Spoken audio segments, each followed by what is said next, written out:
All India Congress committee నుంచే ఆ జిల్లాలకి నాయకుల్ని పంపించి అబ్జర్వర్స్ పంపించి వారు ఆ జిల్లాలో ఉన్నటువంటి నాయకుల్ని ముఖ్య కార్యకర్తల్ని అందరి అభిప్రాయాలు తీసుకొని దేశవ్యాప్తంగా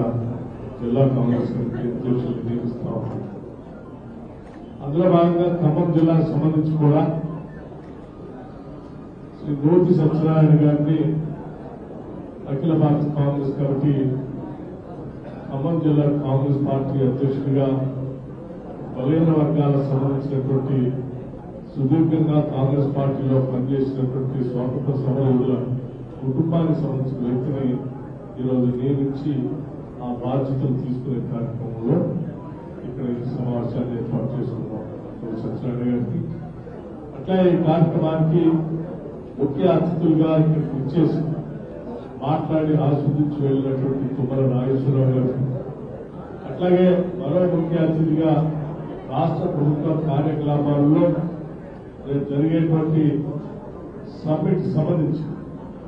మనకి 2 సంవత్సరాలు పూర్తవుతున్న సందర్భంలో డిసెంబర్ 8-9 తారీఖులో పెద్ద ఎత్తున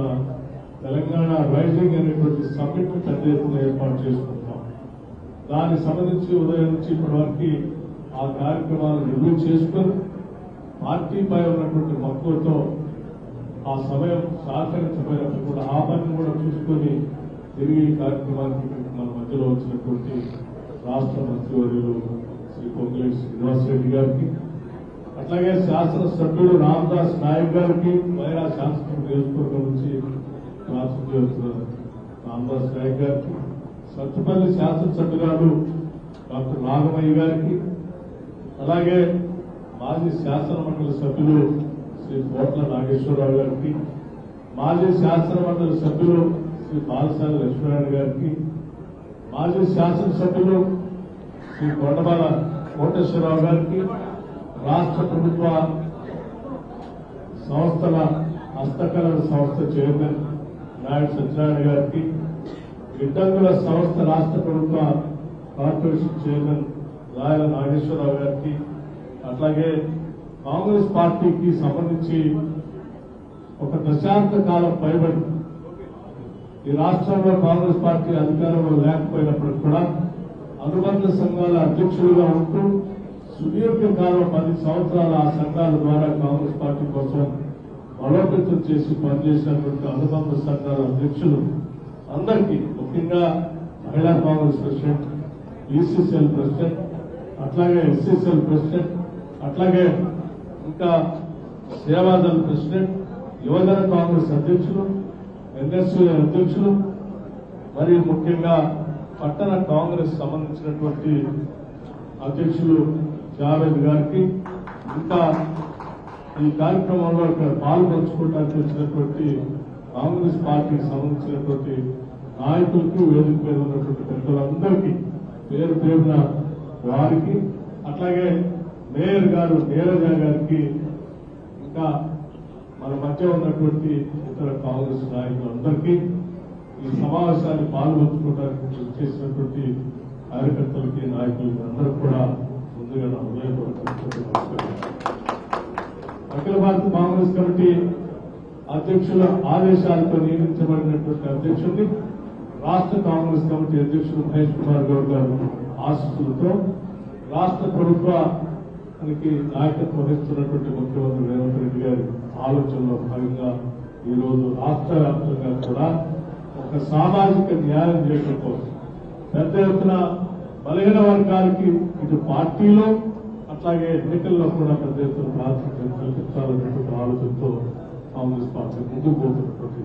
సంగతి అందరికీ తెలుసు. అందులో భాగంగానే కాంగ్రెస్ పార్టీ ఆనాడు రాహుల్ గాంధీ గారు ఈ రాష్ట్రంలో కాంగ్రెస్ పార్టీ అధికారంలో రాబోతా ఉంది, రాగానే ఇక్కడ రాష్ట్రాన్ని జరిపించి ఒక సామాజిక న్యాయం కోసం పెద్ద ఎత్తున కార్యక్రమం తీసుకుంటామని వారు చెప్పినటువంటి మాట మేరకు రాష్ట్ర ముఖ్యమంత్రి రేవంత్ రెడ్డి గారి నాయకత్వంలో క్యాబినెట్ మొత్తం కూడా కూర్చొని సీరియస్ గా పార్టీ నిర్ణయాన్ని అమలు చేయడం కోసం బహుశా దేశంలో ఎక్కడ చేయలేదు. కేవలం మన రాష్ట్రంలోనే ఇది పెద్ద ఎత్తున క్లాస్ చేయటమే కాదు, శాసనసభలో ఆ సంఖ్యల్ని పెట్టి దానికి కావాల్సిన విధంగా ఆ రిజర్వేషన్ 42% ఇవ్వడానికి కావాల్సిన చట్టాన్ని కూడా ఆ బిల్లుని పాస్ చేసి చట్టం చేయటం కోసం గవర్నర్ గారి దగ్గర పంపించిన విషయం కూడా మీకు తెలిసిందే. గవర్నర్ గారి దగ్గర పంపించినటువంటి ఆ రిజర్వేషన్ సంబంధించిన బిల్లు భారత రాష్ట్రపతి గారికి గత పార్లమెంట్ దగ్గరికి వెళ్లి అక్కడ ఈరోజు ఇబ్బందులతో ఆగిపోయినట్టు కూడా మీకు తెలిసింది. దాన్ని సాధించడానికి రాష్ట్ర ప్రభుత్వం, రాష్ట్ర కాంగ్రెస్ కమిటీ అధ్యక్షుడు మహేష్ కుమార్ గౌడ్ గారి ఆధ్వర్యంలో రాష్ట్ర ముఖ్యమంత్రి రేవంత్ రెడ్డి గారు, నేను, మిగతా సహచర మంత్రివర్గ సభ్యులందరం వెళ్ళాం. అక్కడ పెద్ద ఎత్తున ధర్నా చేశాం. సాక్షాత్ ప్రధానమంత్రి గారిని కలిసి పార్లమెంట్ లో బిల్లు పెట్టించడం కోసం ఆ ప్రయత్నం అంతా చేశాం. కానీ ఈ రాష్ట్ర ప్రభుత్వానికి బలైన వర్గాలపై ఉన్నటువంటి ప్రేమ ఈ దేశాన్ని పాలిస్తున్నటువంటి భారతీయ జనతా పార్టీ లేకపోతే తీసుకున్నటువంటి ఈ చట్టం పార్లమెంట్ లో అమెండ్మెంట్ అయ్యి చట్టం రూపేణ రాకుండా అయినప్పటికీ కూడా ఈ రాష్ట్ర ప్రభుత్వం ఆలోచన చేసింది.